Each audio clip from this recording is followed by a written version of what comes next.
Hello, hi everyone. Hello, hi everyone. Welcome to the another video of the interview series.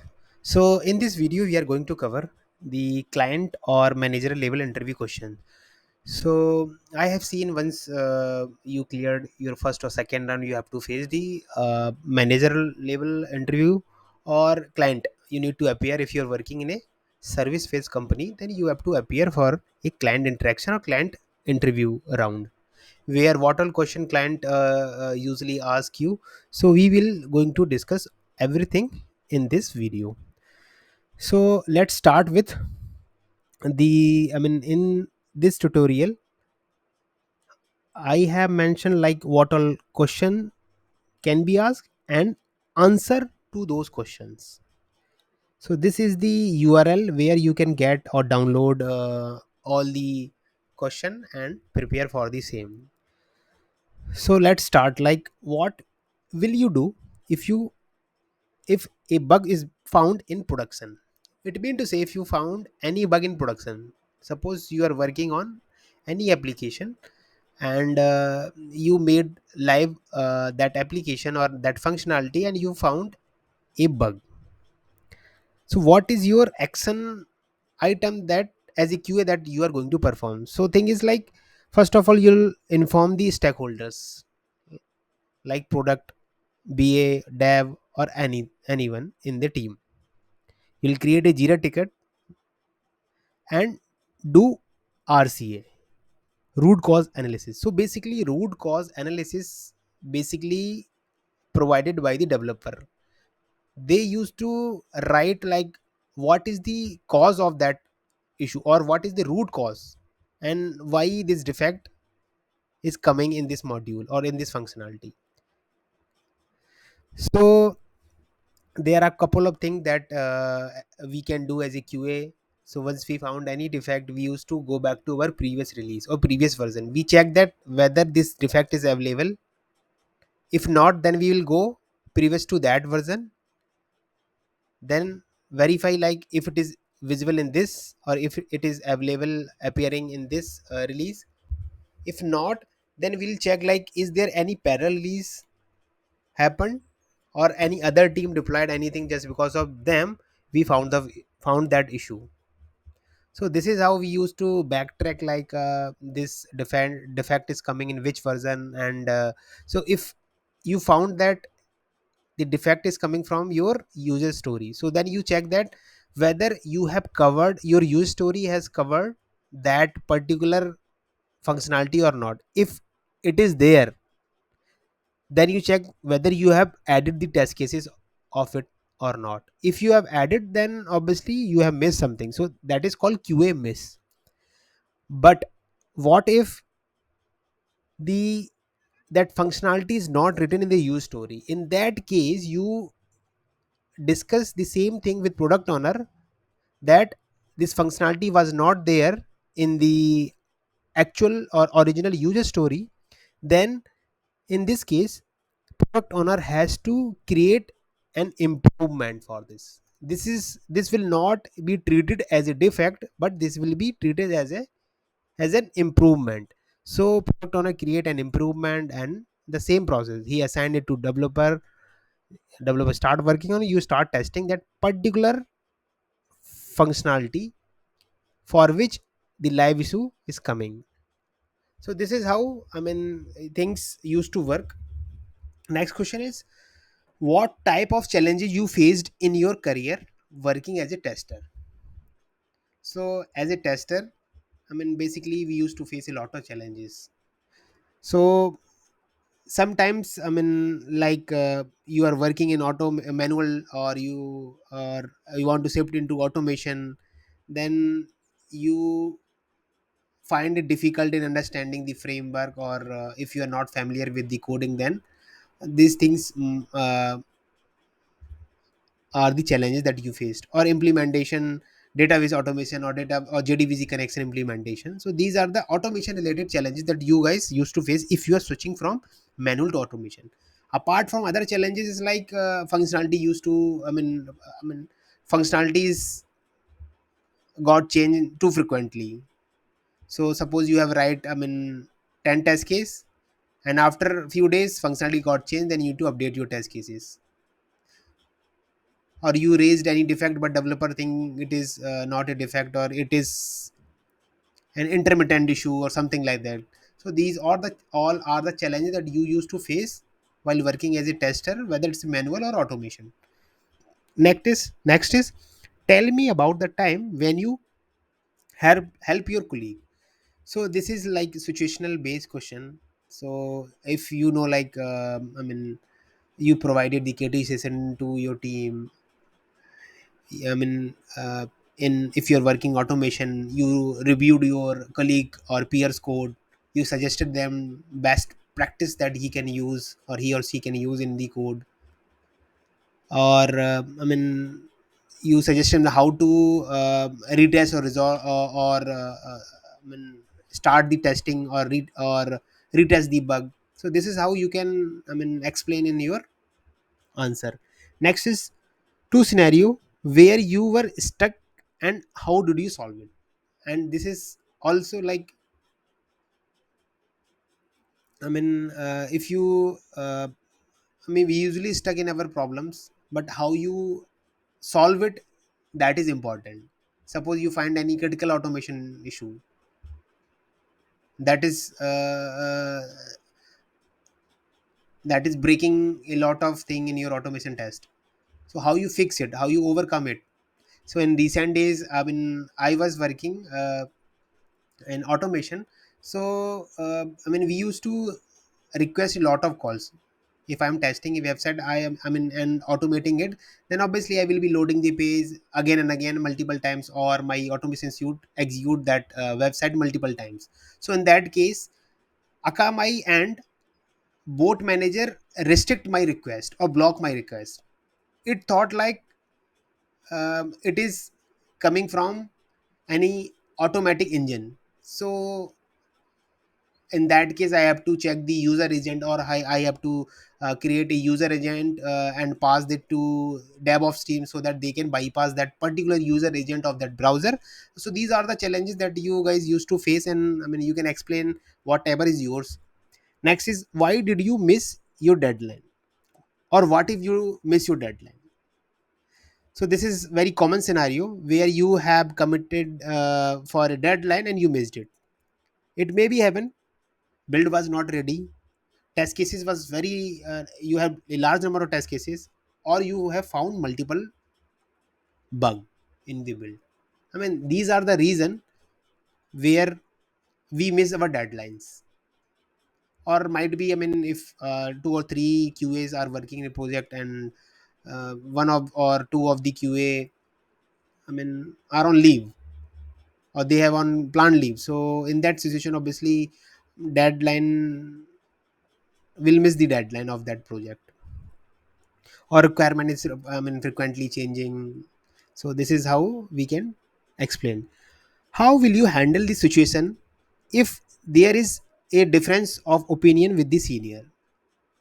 Very interesting question. And you, if you are appearing in a client, obviously this question will be asked to you, like how will you handle. Even when I was appearing, or I was giving interview, one of the interviewer asked me about this, how you solve the difference of opinion. Even so it may be happen your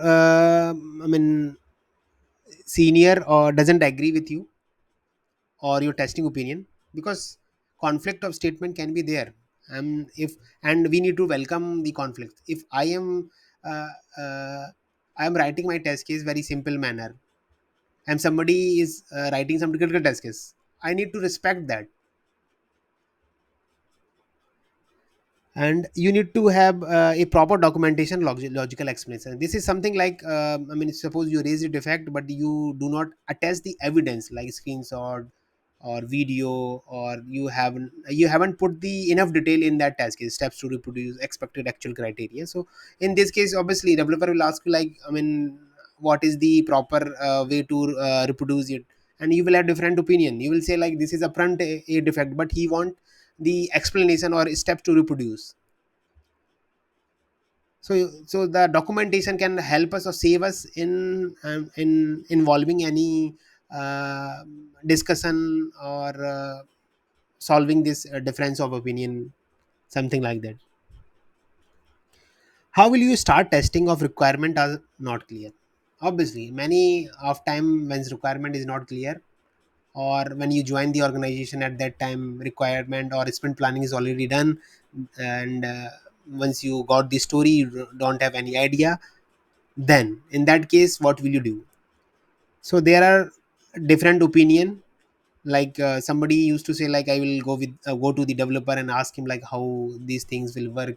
I'll go to my peer or my colleague to ask him what is the functionality of that, or I can reach to the product owner, or I can go to the Jira to check the older documents.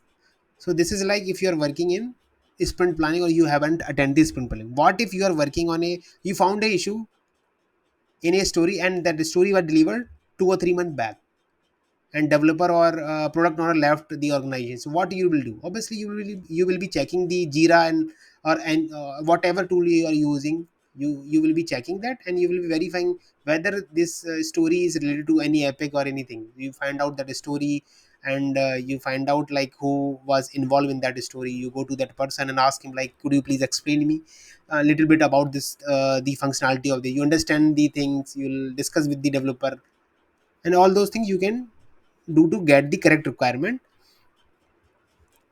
Next is, what will you do if developer is not accepting the bug? Many times we have seen that.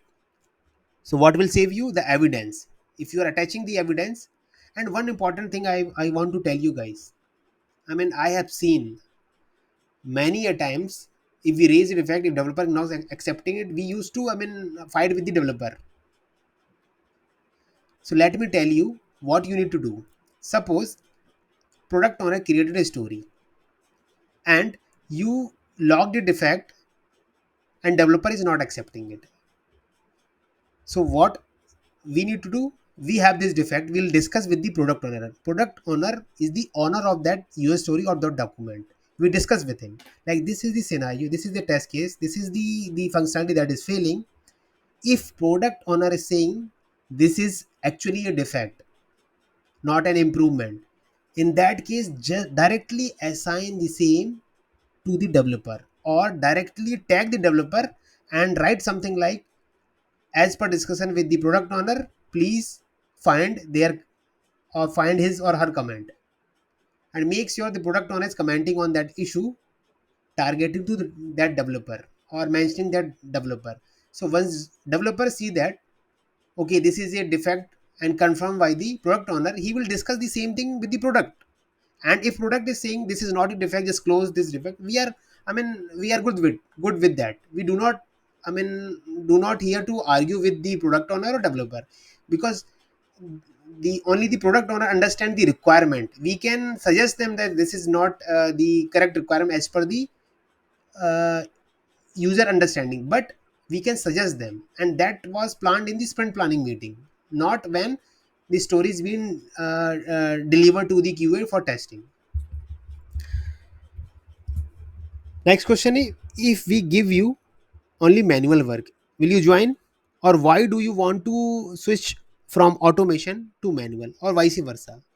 So obviously, I mean, to get a job, we will not say no to anyone, because what I can see in my 13 and a half year experience as a QA, fully manual and fully automation is not anywhere. You need to have a mixed experience. Like, you can work in automation or you can work in manual. It depends on situation. I mean, even you have seen this question coming from the HR who used to, who used to call you for any job. Are you working in? They used to ask us like, are you working automation or manual, or how many years you experience you have in automation or manual? So my answer to that question is like, I have mixed experience, because it solely depend on the project. If if the project required to test it manually, then obviously we'll do that. But to protect ourselves, or to use our technical knowledge, we will be start automating parallelly. So this is how, I mean, we can explain, like, I mean, happy with, I can be happy with automation or manual. Why I'm switching from automation to manual? So you can say manual testing gives us a proper understanding of the functionality, because the manual tester um, must have a greater domain knowledge, or must have a good domain knowledge rather than automation guy. That's why I used to say, or I used to suggest to the automation guy to start understanding the manual process. So once you, I mean, if you have written the manual test case, you, when you start automating those test cases, you will know, like, from where I need to start, what are the sequence of these test cases, how can I write simple code, or how can I write a code which will work for all those test cases. So this is how, I mean, and though for now the role is for manual testing, if in future required, I will be implementing all automation also. So do not restrict to that, like, I want to do only manual or automation. Just open for everything. Do you have any question for us? I have seen, even I was interviewing, I have posted that interview experience in this channel. So I asked the interviewee or the candidate, like, do you have question? He directly say no. So I mean, this is not the correct way to say no. You can ask, if I get the, I mean, you can say something, if I get the opportunity, ask about the project, and ask about what all framework they are using, which domain name, which tools they are using preferably, which team I will be associated, what are the roles and responsibility that I will be having with when I got hired, or something like that. So this is first level of that. And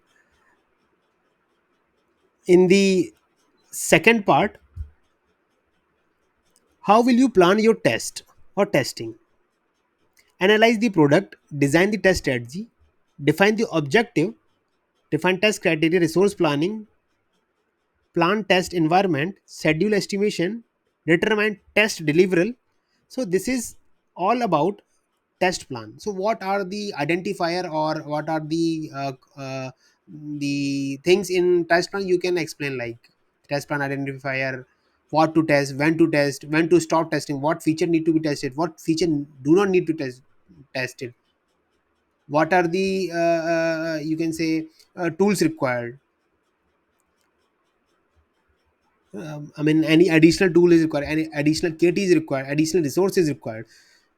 So you can explain, like, something like, what are the estimation of that, like, how many days we are going to deliver this. So all those things will be part of this test plan. Hardware and a software requirement of that, you can explain, like, I need Mac machine to, or iPhone to test my iOS app. So something like it is specific to that project. Which field did you see in test plan? So obviously this is test plan, so you can explain all those fields in test plan. What will you, how will you decide your testing is over? Obviously, if you start testing, I mean, there is no I mean, project which is, or app or web which is bug free. There is nothing like bug free. You need to decide, like, you need to decide your priority out of, if you have written 100 test cases, and out of 100 test cases, 90 test case, 95 test cases are passing, and out, and remaining 5 test cases you logged uh, 5 trivial issues. Then in that case we can live with that. You do not have any high priority, high severity defect open. All critical functionality are tested. All critical test cases are executed and passed. Test deliverables are ready. Test summary, report, and closure activity test plan. So in this case, you can say, like, my testing is over, because I mean, if I give you 10 days, I mean, to test each and everything, even 10 days are very less to test anything. So that's why we need to prioritize, because we need to check the budget and the estimation of that project. How much I need to invest in that project, how many man days are required to test the application.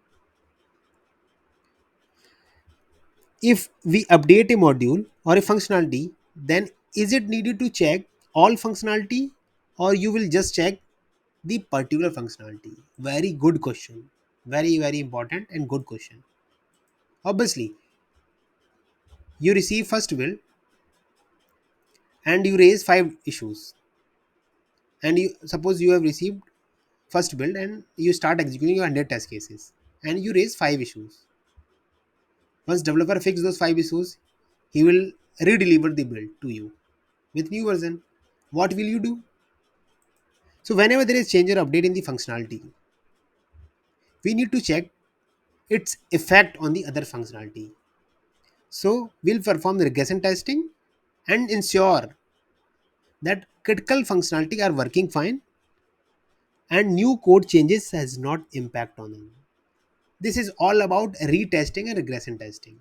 Like you will retest those five issues, and for the previously working functionality, we'll do some regression testing. But we need to have some evidence. Either developer is saying that due to these five fix 95 issues or test cases will never impact. In that case, we'll be doing only five.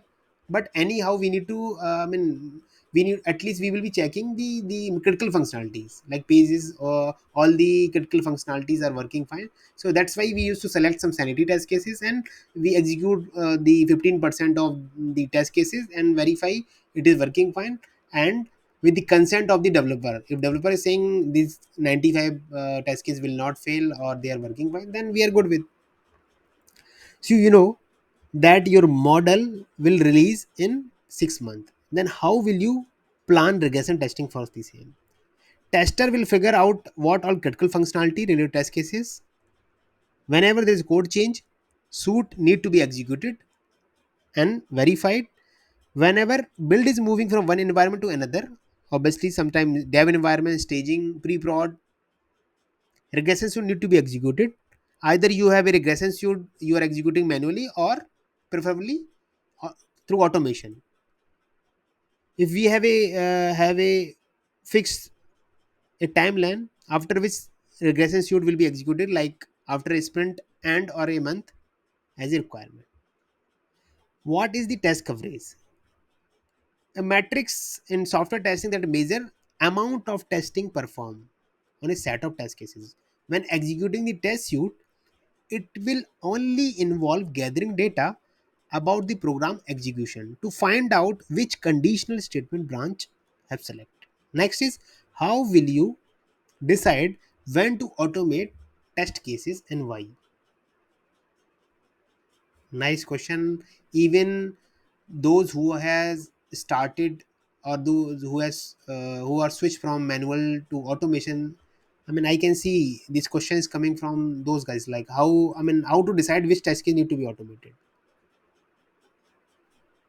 So basically, we used to concentrate the critical functionality or high traffic test cases first. So out of 100 test cases, we have to prioritize, like these are the very critical test cases that need to be automated. So we marked as P0, and after that some medium related P1, P2, and P3, P3, P4 test cases. In this way, we can start doing automation. So you can answer that. How to create test strategy? So this is all about test strategy, like what all the fields in test strategy. How many test cases do you write in a day? So it depends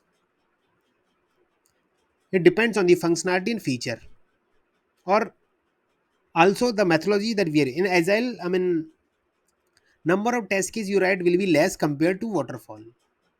On an average, you may write around 5 to 20 test cases for a story, or I mean, this is, I mean, just my opinion.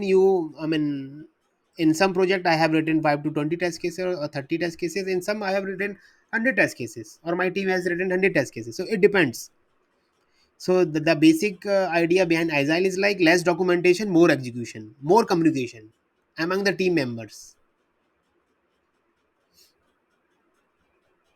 because we need to deliver quickly. So that's why communication is very necessary. You raise a defect, you assign it to developer, discuss it, and developer want to discuss with you, or like he want like how to reproduce it. Just, I mean, just communicate to the developer.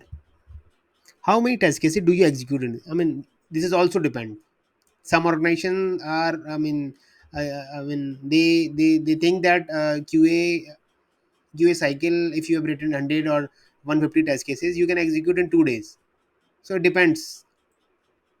If you're working in agile, then obviously it depends like how many test cases you have written for that functionality, because in agile we used to split the story in small pieces and chunks. So if that particular small piece you have written 20 test case and developer delivered you that story, then obviously you will be executing 20. Explain your team size. You can explain like, I mean, as you are, I mean, you can explain something like, if you are following Agile, that if I'm following, I mean, my company has adopted the Agile, so that's why Scrum Master, uh, I mean, you can say 3 to 4 developer, 2 QAs, one product owner, one UI UX guy, and one manager or QA lead, something like that. You can explain. So basically, in industry, and if I talk about industry wise, ratio of QAs to dev is like one developer, like 3 to 4 developer is to one QA, or 1 to 2 QA. That's it. Do you involve in Scrum call and your contribution? Obviously, if you have adopted or you are following the Agile, then obviously Scrum is very important. Where we used to share our status, like what we are doing, and is there any problem that we are, or challenges that we are facing. You can I mean, you can I mean, explain in that Scrum, and this is how everybody in the team used to explain their own task and challenges. So there are some other meetings in Agile, like demo, retrospective, sprint planning, sprint backlog meeting, and something like that. So this is all about the client and manager level interview question. These questions are not, I mean, just stick to this client or manager. Even when you are appearing normally in an interview, even HR can ask you like something like that, or in any of the round you may, you may ask these types of question. So if you have any question related to that, just ping me, and thank you for watching.